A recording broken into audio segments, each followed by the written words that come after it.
احنا جايين من كل مكان للصويرة زينة البلدان زورو ونرجع فرحان كالضبيل وللهيل ولا حوض السلاح وثوم حيلة نضربو شوفار هاد الليلة. Birshut Moraï Verabotai, avec la permission d'Hachem, il y a un pasuk dans la Torah qui dit Ma Hashem Shoel Me'imcha Ki Ibliera. Qu'est-ce que Hashem il demande de toi? Il demande de toi que la crainte, avoir la crainte. Jamais on a vu dans la Torah que la Torah elle nous parle de cette façon.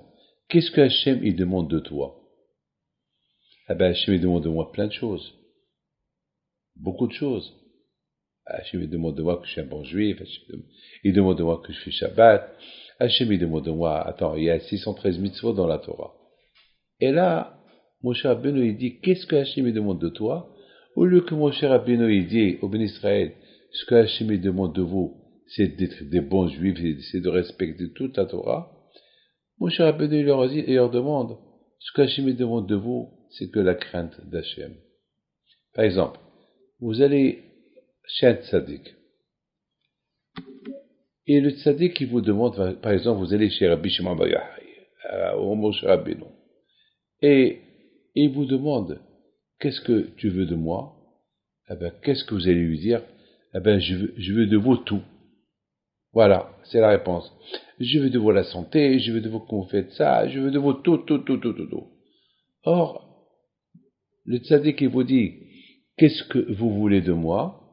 Vous lui dites, ben, je veux de vous rien qu'une petite chose. C'est pas logique. Alors, c'est quoi? Pourquoi Moshe Rabbeinu alav shalom, il dit, qu'est-ce que Hashem il veut de vous? Hashem il veut de vous que la crainte, que vous le craignez. Non. Moshe Rabbeinu aurait dû dire au Ben Israël, Hashem il veut de vous tout. Il veut de vous tout. Il veut de vous que... Alors, il y a sur ça une chose que j'ai réfléchi. La crainte de Dieu, c'est le tout. Moi, je me rappelle, maintenant, on est dans le mois d'Elul. David HaMelech, il dit que lorsque il arrivait les jours de Rosh Hashanah, il avait la peur. Il avait la peur de Yom Hadin. Il y a un passage dans Tehillim qui dit que j'ai la chair de poule lorsque je pense que c'est le Yom Hadin, c'est le jugement, j'ai peur. Aujourd'hui, on voit que on n'a pas peur. On n'a pas peur. Yom Hadin, c'est vrai, on sait que Yom Hadin, c'est le jour du jugement, mais quand même, ça va, on est décontracté, on mange, on rigole, enfin, c'est pas, lorsque quelqu'un aujourd'hui, il est convoqué chez le juge pour des fautes graves, il dort pas une semaine. Il a la trouille, il a la peur, il prend des avocats, il pense au pire. Alors que non, à Shemishmor, tout se décide à Rosh Hashanah. J'ai un ami, le pauvre, mon ami d'enfance, il est 2 ans plus que moi, mais presque, bon, on était des amis, on était des voisins à Casablanca et tout. Et un homme solide, un homme fort, un homme très intelligent, un homme que Dieu repose son âme en paix. Il rentre à la salle de bain, il rentre prendre son sauna il y a 2 semaines, et il a eu une crise cardiaque, il est décédé là-bas. Et sa femme s'est rendue compte que 4 heures plus tard, il est devenu le pauvre, 4 heures plus tard, il s'est rendu compte qu'il n'était pas au lit, et elle va le trouver là-bas. Et quand ça s'est décidé, à Rosh Hashanah. Et le pauvre, lui, le vendredi, il devait voyager avec sa femme. Et le jeudi soir, le pauvre. Vous voyez, c'est tout, à Rosh Hashanah, c'est Yom Hadin. Et pourtant, c'est pour ça, David HaMelech, il avait peur. Il a dit, la chair de poule, je pense au jugement. Mais nous, on n'a pas peur. Je sais pas pourquoi. On dirait qu'il y a quelque chose qui ne va pas. On dirait qu'il y a un problème. On sait que c'est Yom Hadin. On sait que Rosh Hashanah, c'est le jugement, on sait. Mais cette peur qu'il a, que David HaMelech il a eue, on est loin de l'avoir. Donc, pour Donc, il y a une grande différence. Donc, la crainte de Dieu, elle n'est pas une chose facile. C'est pas facile. La crainte du jugement. Je ne veux pas vous faire peur, mais je vous dis qu'est-ce qu'il dit Rabbi Yitzhak Blazer. Rabbi Yitzhak Blazer, c'était l'élève de Rabbi Israël Salanter. Et Rabbi Yitzhak Blazer, c'était un grand Baal Moussar. Rabbi Yitzhak Blazer était un homme souriant toute l'année. Toute l'année, heureux, un homme qui rigole, comme son maître, Rabbi Israël Salanter. Mais les deux, lorsque le mois d'Elul il arrivait, ils étaient d'autres personnes. On pouvait voir sur le visage de Rabbi Israël Salanter il avait peur. Et d'ailleurs, même son écriture, qu'il avait une très belle écriture, le mois d'Elul, il écrivait mal. Lorsqu'on lui posait la question, pourquoi tu écris mal? Il leur a dit, c'est Elul. C'est tout. Elul. Ah, c'est quoi Elul? C'est quoi Elul qui te fait tant peur? Qu'est-ce qu'il dit Rabbi Yitzhak Blazer? Lui, Rabbi Yitzhak Blazer, le mois d'Elul, il avait tellement peur, jusqu'à qu'une fois, il leur a dit une chose terrible. Il leur a dit, à Rosh Hashanah, tout le monde passe devant Hachem. Il a dit, c'est exactement comme le marchand des animaux, lorsqu'on va chez lui pour acheter des vaches et des brebis, des agneaux. Alors, il te les choisir, tu choisis, et tu dis, je veux ça. Alors le propriétaire, qu'est-ce qu'il fait? Il prend un pinceau avec de l'encre, et il signe. Je veux ça, il signe, il fait un trait en rouge, je veux ça, et après le marchand d'animaux te dit, monsieur, où tu veux que je vous amène tout ça? Vous nous amenez à l'abattoir. Ça fait peur. Ça veut dire que maintenant, tous ces animaux, lorsqu'ils ont senti le pinceau sur leur dos, ils ont cru que c'était une petite caresse. Mais ils ne savent pas que ce petit pinceau qui est passé sur eux, ça les a condamnés. Et tout ça, ça passe à Rosh Hashanah. Et pourtant, on n'a pas peur. Alors, qu'est-ce qui se passe avec ces tzadikim-là, que eux, ils avaient cette peur, cette crainte du mois d'Elul et de Rosh Hashanah et de Kippour, et nous, on ne la sent pas. Tout dépend comment on comprend Ani Dodi Vedodili. Je suis pour Hachem, et Hachem, il est pour moi. Tout dépend. Ça, c'est le mois Elul, les initiales de Elul. Alors, Elul, c'est Ani. Tu prends le Aleph de Ani. Tu prends l'Edodi, le Lamed de Dodi. Vedodi, tu prends le Vav de Vedodi. Li, tu prends El, le Lamed de Li. Et ça fait la composition de Elul. Elul, ça fait Ani, je suis pour Hachem, et Hachem, il est pour moi. C'est tout d'abord, il faut que moi, je suis pour Hachem.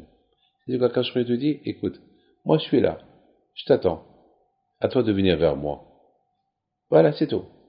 Alors, lorsqu'on dit Hachem, alors moi, je vais vers toi, alors quand il te répond, très bien, je suis pour toi.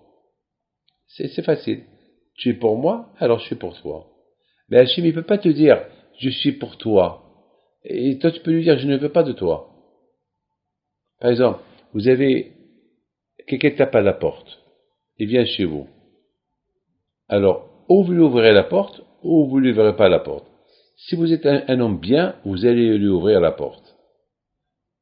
Pourquoi vous avez ouvert la porte? Parce qu'il est venu vers vous. Alors, vous êtes un homme bien. Mais si vous ne voulez pas le recevoir, vous n'ouvrez pas la porte. Akadosh Baruch Hu, jamais il ferme la porte. Jamais. Je vous donne la parole d'honneur. Les histoires que je connais. Hier, j'ai fait un courrier à Herzliya. Hier soir. Hachem est témoin. Après le courrier, un qui vient me voir. Il me dit, Rabbi David, je fais tes chevaux. Je vais faire tes chevaux maintenant. Je lui dis, pourquoi? Il m'a dit, ce que vous avez dit, ça m'a convaincu. Je le regarde, je dis, si je suis venu que pour vous, ça vaut la peine. Merci à Hachem. Hachem, il est témoin. Comme ça, Rabbi David, ça y est, je vais faire une teshuva.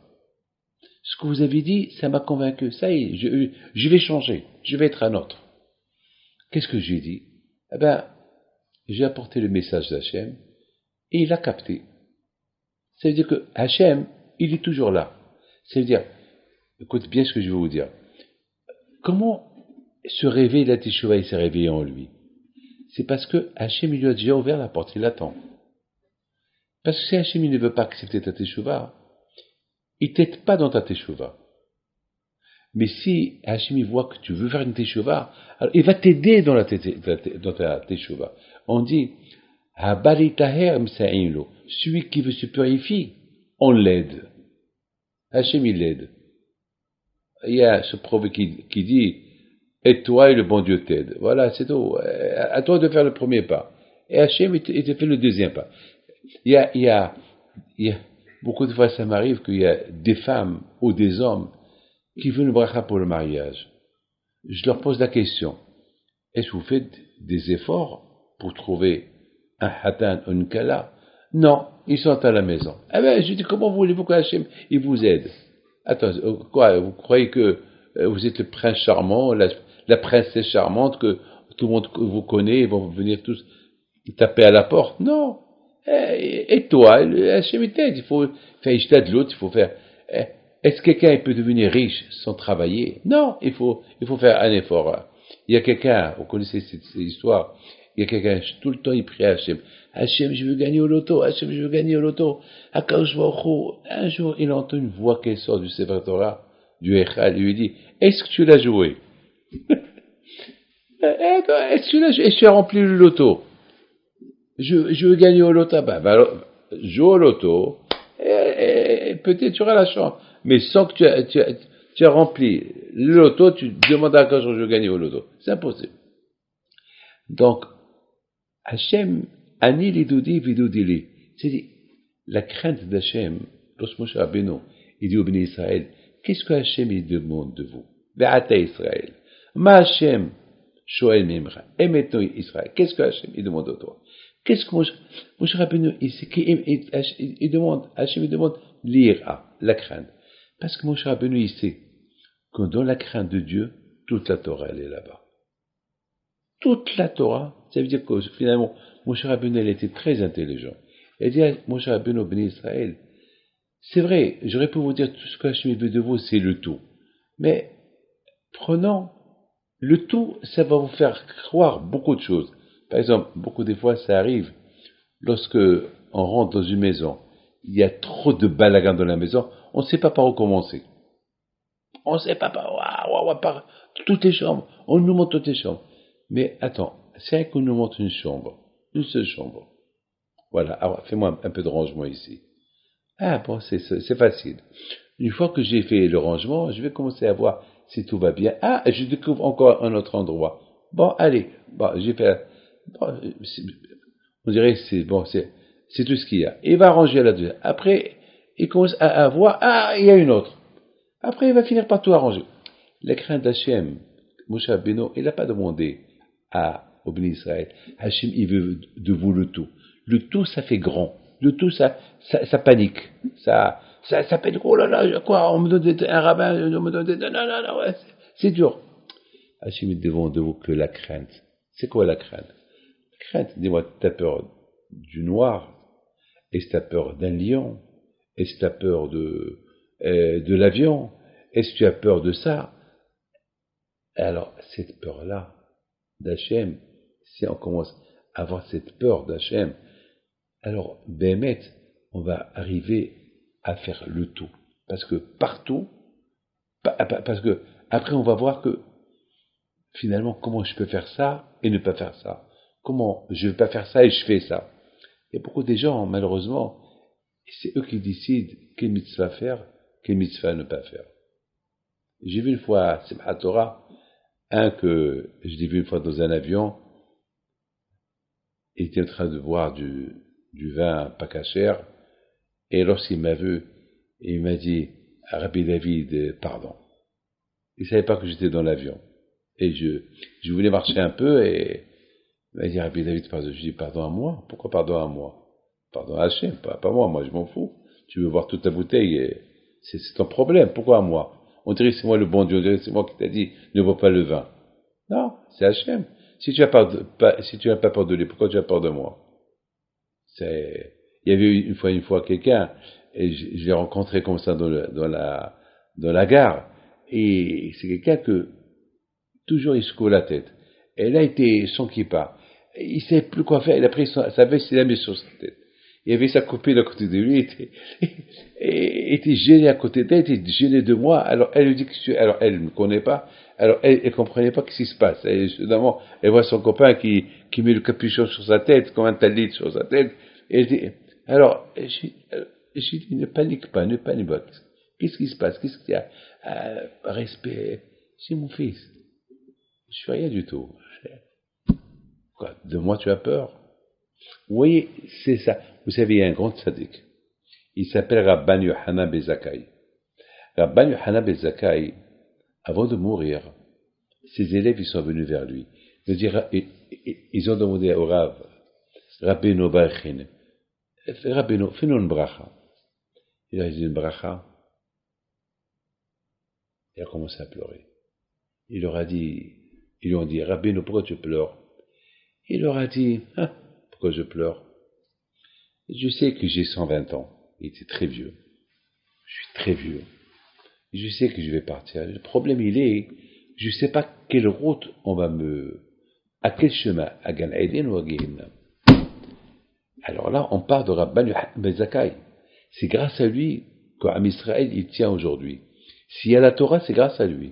Je ne veux pas vous raconter sur lui parce que il y a des longues histoires sur le. C'est grâce à lui que lorsque l'empereur romain il a détruit le temple, avant qu'il a détruit le temple, il a consulté Rabban Yochanan ben Zakkai. Et Rabban Yochanan ben Zakkai lui a dit, je t'en prie, Majesté, je ne veux pas rentrer dans les détails, qu'est-ce que tu dois faire de Jérusalem, mais je te demande une chose, ne détruis pas Yavne et les haramim qui vont être à Yavne. La yeshiva de Yavne, tu la laisses. Donc, l'empereur romain, lorsqu'il a détruit le temple de Beth Amikdash, il a pris les Juifs en exil, la ville de Yavne, elle a été épargnée. Grâce à Rabban Yochanan ben Zakkai. Et Rabban Yochanan ben Zakkai, lui qui connaissait toute la Torah, et c'est grâce à lui que la Torah, elle existe aujourd'hui. Lui, il a peur. Il ne sait pas quel chemin il va prendre. Lui, il a peur. Mais attends, une seconde. À tel point que la Gemara, elle raconte qu'il y a une grande neshama d'un grand tzaddik, Hizkiya Amelech, un grand tzaddik qui est mort, il est venu l'accompagner. C'est-à-dire que quand je vois beaucoup de fois, il y a des tzaddikim qui ont peur de quitter ce monde, il leur envoie un neshama d'un tzaddik de l'autre monde pour l'accompagner. Alors maintenant, pour vous dire que c'est pas évident, c'est pas facile de vivre dans ce monde qui fait peur. Même les grands tzadikim, ils avaient peur. Alors maintenant, lorsque eux, ils ont dit Rabbeinu une bracha, vous savez quelle bracha il leur a fait? Il leur a dit que Hachem y fasse, que vous aurez peur d'Hachem, comme vous avez peur des impôts, comme vous avez peur de la police, comme que vous avez peur d'un homme. C'est-à-dire qu'on voit d'ici que avoir peur de quelqu'un, c'est plus que d'avoir peur de Akadosh Baruch Hu. Regarde, lorsque quelqu'un il veut passer la douane, et il a un peu d'argent dans sa poche, ou il a quelques diamants dans sa poche, la trouille qu'il a, combien il a peur de passer, jusqu'à qu'il traverse la douane et personne l'appelle, la peur qu'il a. Et surtout lorsqu'on l'appelle, monsieur, quelque chose à déclarer, la peur qu'il a. Et tout le visage, il change de couleur. Alors, vous voyez, c'est ce que Rabban Yochanan ben Zakkai a dit. Que Hachem y fasse que vous avez peur d'Hachem comme vous avez peur de l'homme. Ah, maintenant, mon fils, ma question, elle est encore là. D'où cette peur, on peut pas l'inventer, la construire. La peur d'Hachem. D'où? Comment? A priori, on voit des tzadikim qui ont la peur d'Hachem. Ouais, je vous raconte des histoires comment Rabbi Salantek se prépare pour Rosh Hashanah, comment Rabbi Yitzhak Blazer il se prépare pour Rosh Hashanah. Moi, je me rappelle à Essaouira. Mon père, Alav Shalom, tous les tzadikim que je me rappelais à Essaouira, ils allaient chaque jour au cimetière prier. Ils priaient les sléhot, et ça criait. On sentait Rosh Hashanah. On la sentait. À l'OGTG, on la sentait. Alors, mais c'est ça. Ma question, Moshe Rabbeinu dit au Bnei Israël, Hachem, qu'est-ce qu'il demande de vous la peur? Parce que Moshe Rabbeinu veut le dire, il leur dit, vous savez, si vous avez la peur, alors vous avez tout. C'est pas fait que je vous dis, Hachem, il veut tout de vous. Ce qu'il veut de vous, Hachem, une petite chose, quoi, la peur. Mais cette peur-là, c'est pas facile. Peut-être pour Moshe Rabbeinu, elle est facile, mais pour nous, c'est très dur. Comment? C'est quoi le début? C'est quoi la crainte? Jusqu'à hier que j'ai découvert le secret. Hier avant-hier, je ne vais pas vous mentir, j'ai découvert le secret. Comment créer la peur d'Hachem. Ça m'a pris 69 ans. J'ai 69 ans et chaque année, je fais des cours sur ça. Je donne des réponses, mais au fond de moi, aucune réponse ne m'a satisfait. Aucune réponse. Elle m'a satisfait. Mais je fais semblant que je suis satisfait de mes réponses. Parce que, par rapport au public, par rapport à tout le monde, et tout le monde accepte mes réponses, mais au fond de moi-même, il y a quelque chose qui me manque. Il y a quelque chose qui me manque. Alors, jusqu'à que j'ai découvert, j'ai pris le pasuk.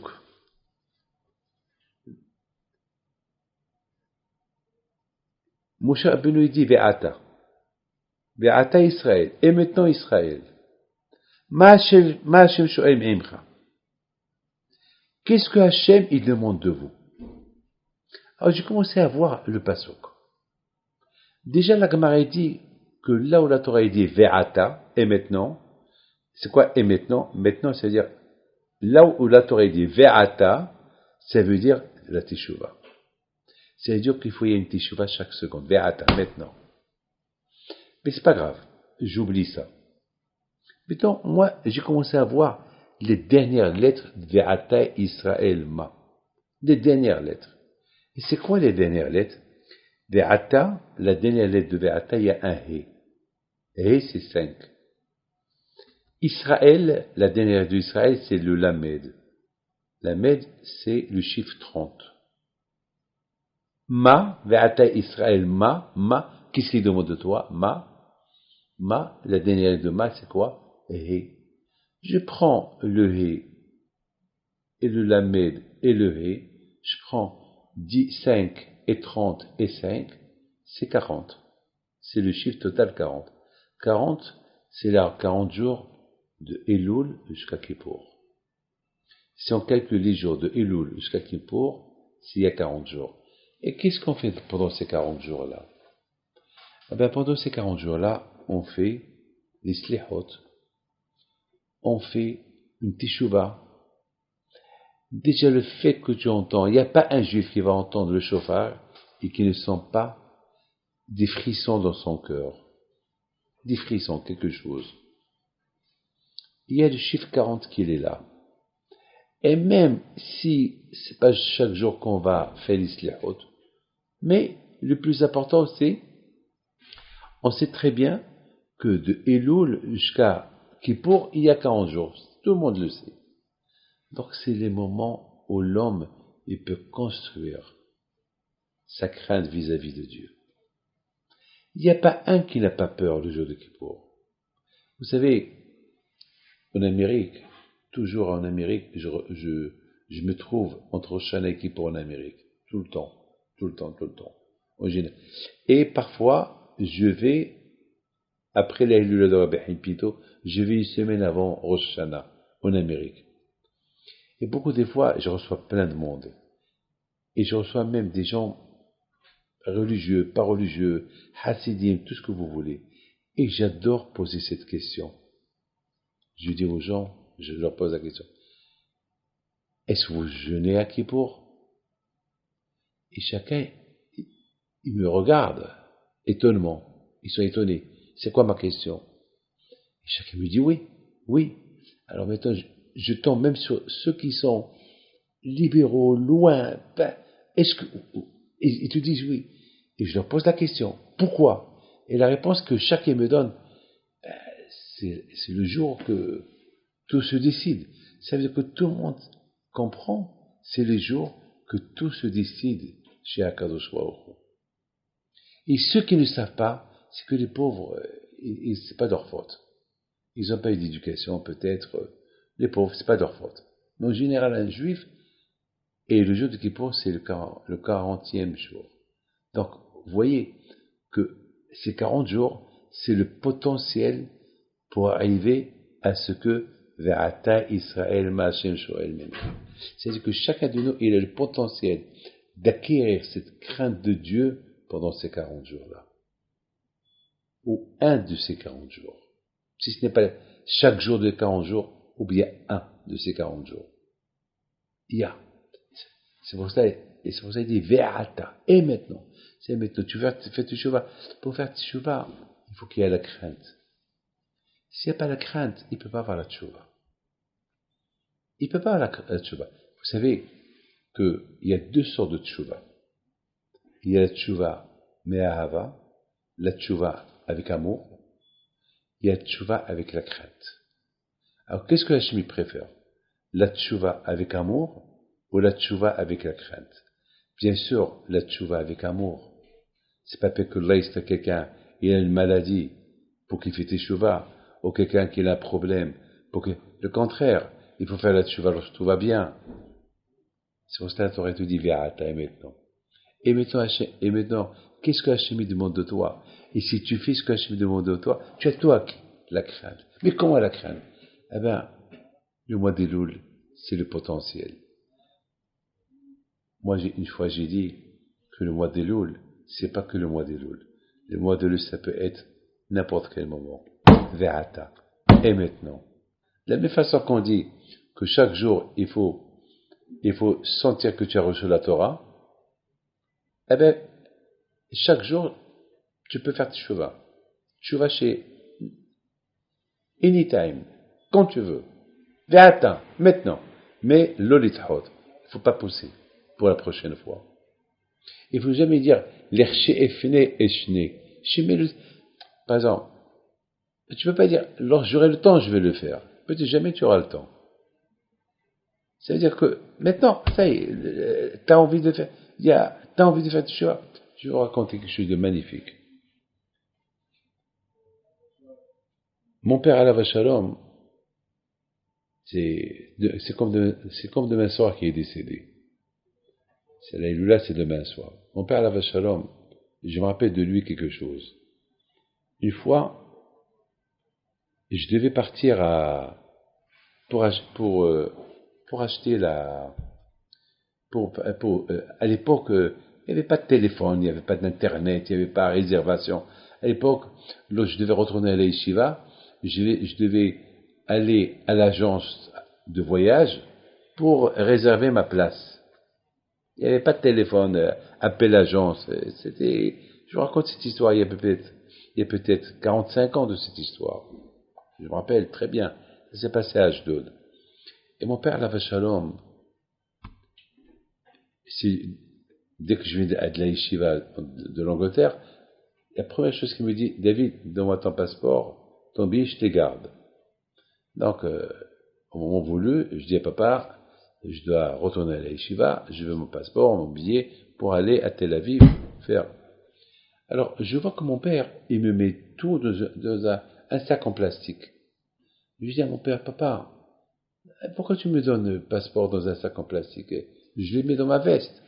Mon père lui dit, non mon fils, j'ai peur que tu oublies, tu enlèves ta veste, parce qu'il fait chaud dehors, tu mets ta veste sur tes épaules, et le passeport va tomber. Et tu as un passeport marocain, pour refaire le passeport marocain et le visa, tu risques d'être bloqué ici. Moi j'y pensais, j'ai dit, mon père, il comprend pas. Quoi, je vais sortir avec un plastique, dans la rue? Moi je suis fou, quoi, j'ai cru que j'ai plus intelligent que mon père. J'ai pas fait cas de mon père.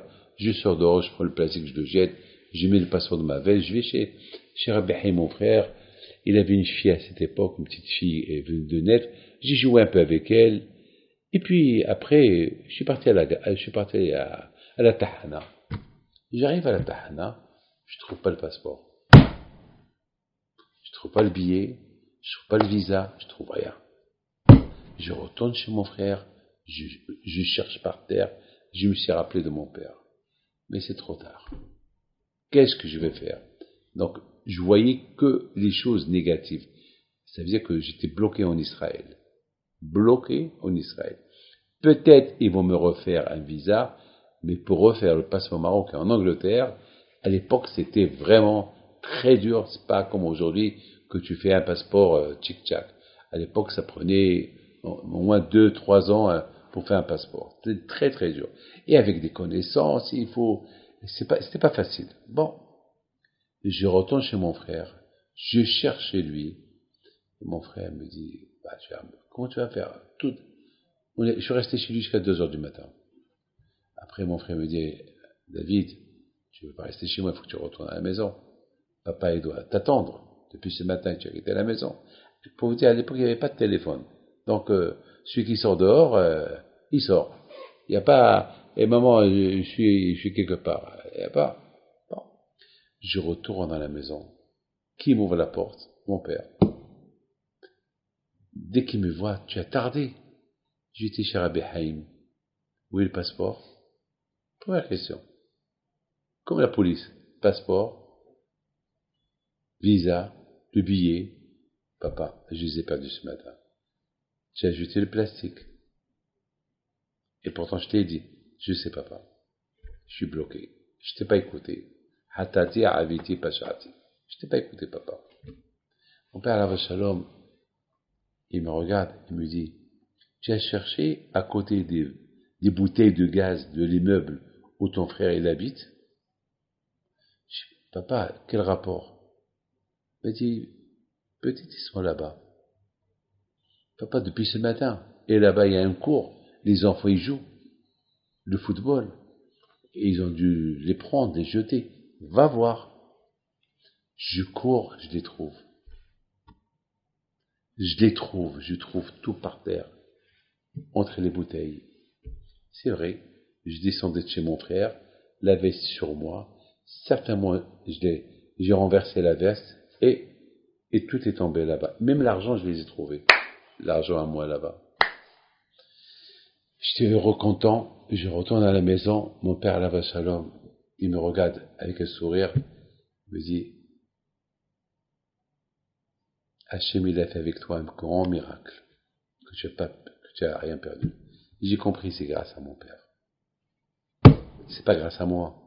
Parce que là-bas, dans cette cour là-bas, il y a des centaines d'enfants qui jouent là-bas le football. Vous savez, en Israël, à partir de 1 heure, il y a plus d'école.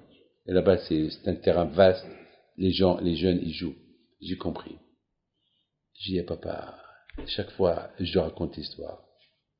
Papa, comment tu savais? Mais il me répond pas. Papa, comment tu tu as surveillé, par ta Gdoucha, tu as surveillé. Alors, comment est arrivé mon père à cette Gdoucha-là? Ben, la crainte d'Hachem qu'il avait.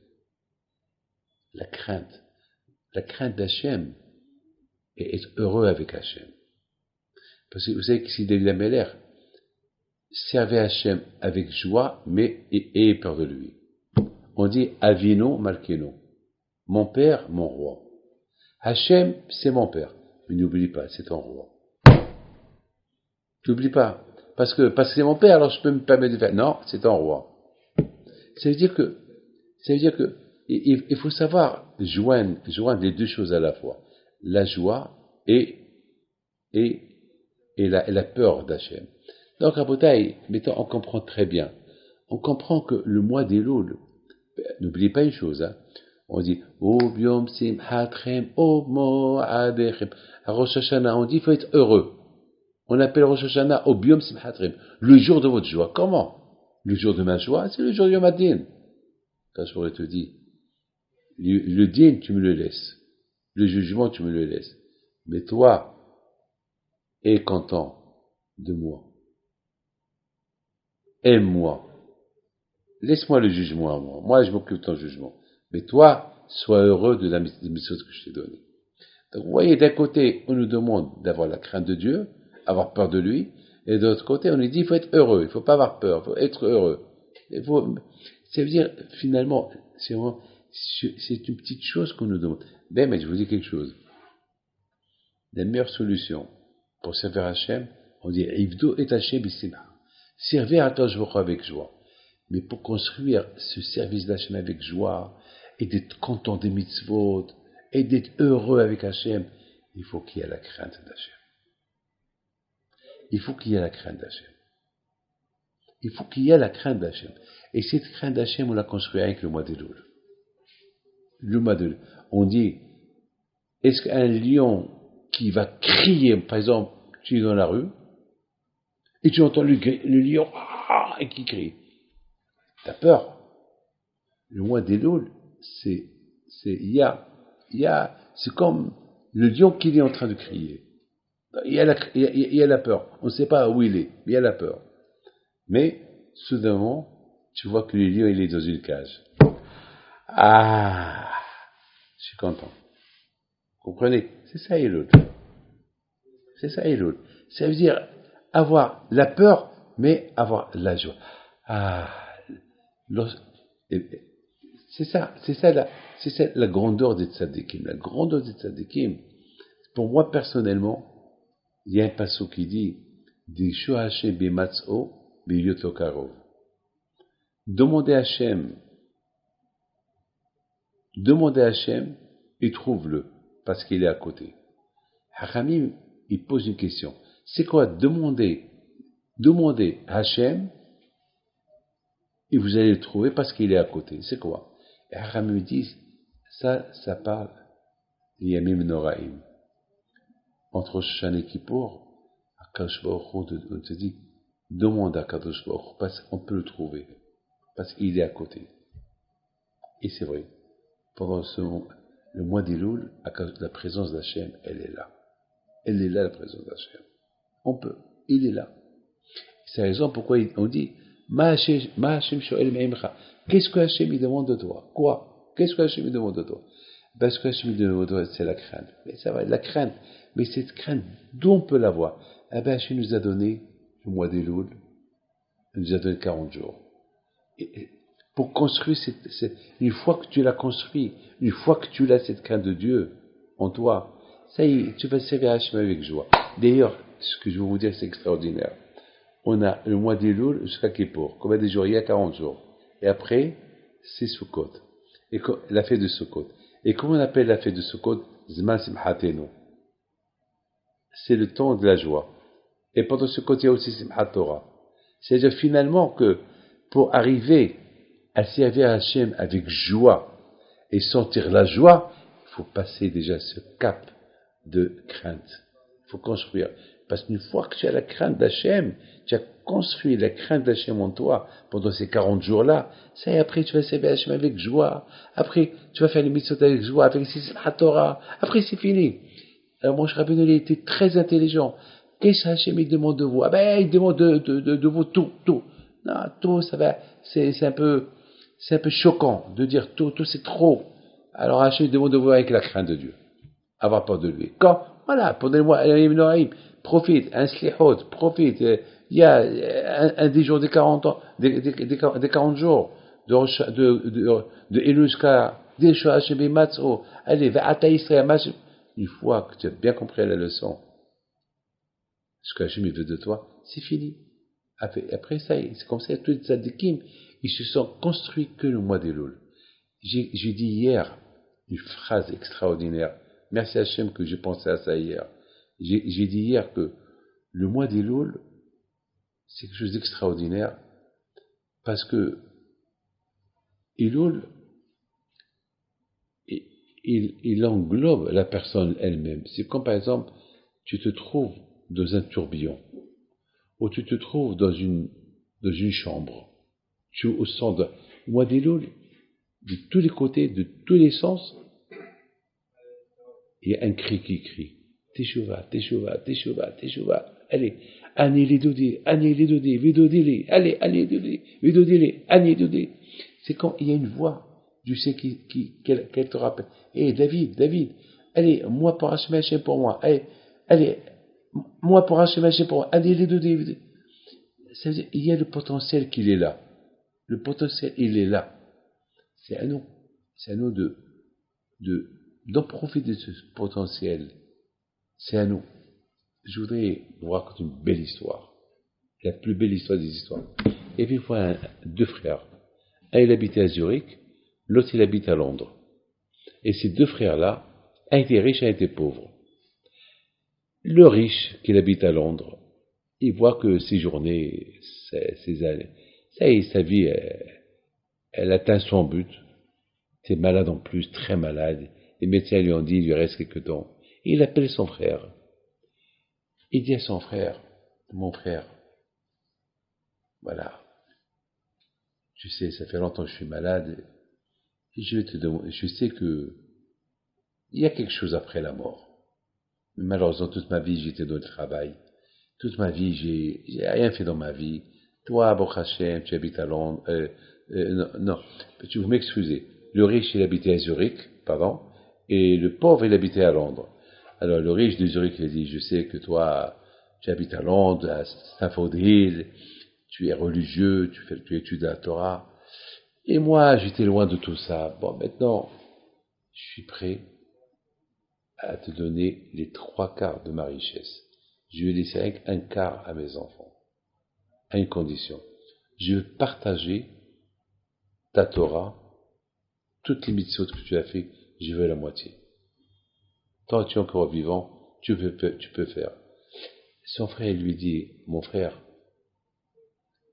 moi on m'a pas enseigné qu'on peut acheter la Torah, qu'on peut vendre la Torah. Tu m'excuses. Ton argent est là toi-même. Tu vas mourir, tu vas laisser ton argent à tes enfants. Donc ça veut dire que tu vas rien prendre avec toi. Moi, tu me donnes les 3/4 de ton argent. Je te donne la moitié de ma Torah. Qu'est-ce que je vais faire avec ton argent? Tu m'excuses, je peux pas. Je te souhaite une longue vie, mais je peux pas faire ce business-là avec toi, je peux pas. Tu m'excuses. Bon, quelques temps plus tard, son frère est décédé de Zurich. Maintenant, son frère de Londres, il a eu des remords. Il a dit, aïe aïe aïe, pourquoi j'ai pas fait plaisir à mon frère le pauvre? Pourquoi j'ai laissé partir comme ça? Pourquoi j'ai pas fait avec lui ce business? Au moins, pourquoi? Le pauvre, il avait du chagrin, pourquoi? Donc, il avait des remords. Il demande à son Rav, il a dit, bon, je vais partir en Israël, je vais demander à Rav Haim Kanivsky, qui, à Shalom, lui, c'est Da'at Torah. Je lui ai demandé comme ça, tu te calmes, parce il lui pose la question. Voilà, j'ai un élève, il habite à Londres. Voilà toute l'histoire. Maintenant, il a des remords. Pourquoi il n'a pas vendu la moitié de sa Torah à son frère? Qu'est-ce qu'il répond? Il dit, de toute façon, il a bien fait qu'il n'a pas vendu. Parce que s'il aurait vendu, ça aurait été Mekahtarut. Ça marche pas comme ça dans le ciel. Il dit pourquoi? Il dit, dans le ciel, ça marche. Lorsque quelqu'un qui commence à étudier, il n'a pas d'argent pour vivre, et là, tu l'aides pour étudier, là, ça marche. Ça marche ce qu'on appelle Issachar Izvulon. Là, ça marche, que moi, je travaille et toi, tu étudies. Mais lorsque quelqu'un a déjà étudié toute sa vie, et tu vas lui dire, je vais acheter la moitié de ta Torah, ça marche pas. Ça marche uniquement au début, mais pas à la fin. Et j'ai réfléchi comme ça, j'ai dit, quelqu'un qui veut jouer au loto, c'est pas une fois que les numéros sont sortis qu'il va jouer au loto. Il faut qu'il y joue avant. Par exemple, quelqu'un qui va au casino, il pense mettre une somme sur le chiffre 26. Et voilà, le monsieur, il dit, comment on appelle le croupier dit, faites vos jeux. Et il y a un monsieur, tout le monde fait ses jeux, il y a un monsieur qui dit, qu'il attend, une fois qu'il voit la balle, qu'elle tombe sur le chiffre 26, c'est là qu'il met d'argent. Il va dire, non, rien ne va plus. Faites vos jeux avant que la balle tombe, mais une fois que la balle tombe, rien ne va plus. Je termine. Exactement ça ce que j'ai dit sur la Teshuvah. Les Teshuvah, tant qu'on est vivant, Ve'ata, maintenant. Pourquoi la Torah dit maintenant? Parce que tu ne sais pas qu'est-ce qu'il y a après, dans une minute. Donc, Ve'ata Israël, tu ne sais pas ce qu'il y a dans une minute. C'est vrai, il y a le potentiel de faire tes choses toute ta vie. Mais elle aurait dit, Ve'ata, maintenant. Parce que tu ne sais pas. Tu ne peux pas savoir qu'est-ce qu'il peut y avoir dans une minute, 2 minutes, 3 minutes. Pourquoi? Tant que tu vis, fais vos jeux. C'est pas une fois que la personne a quitté ce monde, elle va dire à Hachem, Hachem, si ça ne dérange pas, je vais retourner dans ce monde-là pour faire. Elle dit, mon fils, rien ne va plus. Ça y est, tu es là, tu es là. Donc c'est ça. Ça veut dire, Akash Baruch Hu, au fait, ce que Moshe Rabbeinu, il nous demande, Ve'ata, maintenant. C'est-à-dire, mais maintenant c'est dur. Beaucoup de fois on disait dur. Alors, c'est dur maintenant. D'accord. Alors, le mois des Loul. Profite du mois des Loul. Voilà, Akash Baruch Hu t'a dit, le mois des Loul. Maintenant c'est dur, d'accord. Maintenant, le mois des Loul, il y a un jour, il y a Kippour, il y a Rosh Hashanah, il y a un jour, il y a Islehod. Ouvre-toi une porte. Ve'ata Israël. C'est pour ça qu'on dit Ve'ata Israël ma, sauf Tevot 40. 40 c'est le chiffre, année les Dodi Vedodili, les 4 Yud qu'il y a dans année les Dodi Vedodili, ça veut dire ces 40 jours-là, c'est le moment que l'homme il peut en profiter. Parce que pendant le mois d'Elul, mais je vous dis quelque chose de magnifique. Vous n'avez aucune idée la force qu'ils ont les 10 jours entre Rosh Hashanah et Kippour. La force qu'ils ont, ces 10 jours-là, ça englobe les 30 jours. Mais c'est bien de se préparer pendant ces 30 jours. Lorsqu'il y a un mariage, on se prépare. N'importe quelle affaire, on se prépare pour la faire. Pour se préparer à Kippour, à Rosh Hashanah et Kippour, vous avez ces 30 jours-là de préparation. Comme ça, tu te prépares, tes avocats, les tzadikim, la prière. Non, Be'ezat Hashem, moi, tout ce que je peux vous dire, c'est, j'adore, moi, toute ma vie, j'attends avec impatience le mois d'Elul. Chaque année, j'attends le mois d'Elul. C'est pas par rapport au Slihot, c'est par rapport on sent l'approche d'Hachem. On s'approche, on le sent. On sent Baruch Hashem, ce lion-là qui crie, waouh, il crie. Mais Baruch Hashem, il est enfermé. Il y a la présence d'Hachem. Mais Hachem, il n'est pas enfermé. Hachem, il est à côté. Il crie. Allez, Shuvo Elai, allez, venez vers moi. Je viendrai vers vous. Mais tout d'abord, à vous de venir, parce que Dieu présente, c'est mieux que nous va vers lui, que lui vient vers nous en premier. Parce que si lui vient pour nous en premier, il risque de venir vers nous comme un tsunami. Et c'est grave. C'est mieux que nous on va vers lui, et que lui après il vient vers nous. Parce que c'est lui qui vient vers nous, sans que nous on va vers lui, ça peut être grave. Ça peut être comme un tsunami. Et c'est comme ça que je termine le shiur.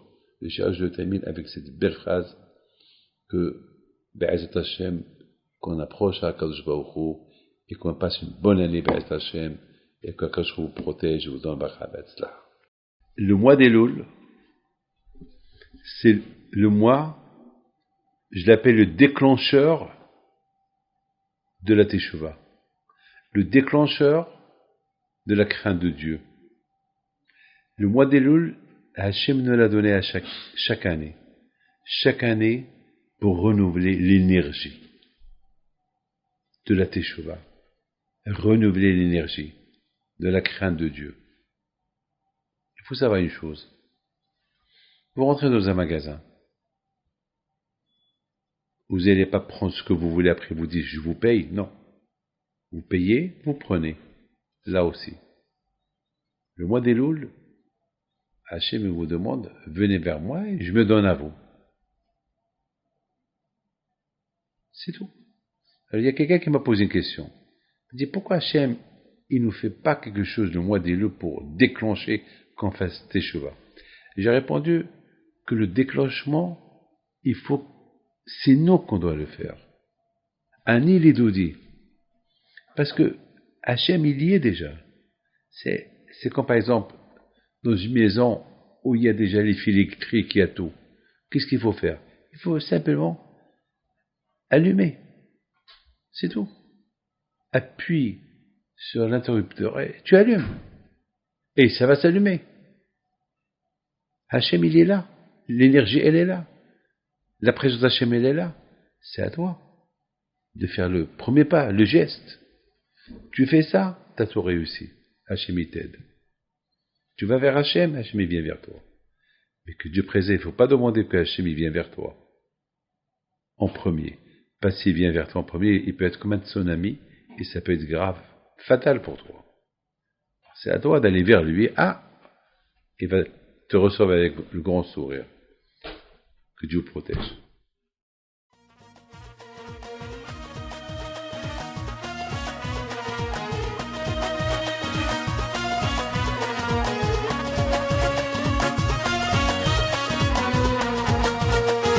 نوضو يا ناس غرتو على ربيع حي بينتو وقف لنا زي خو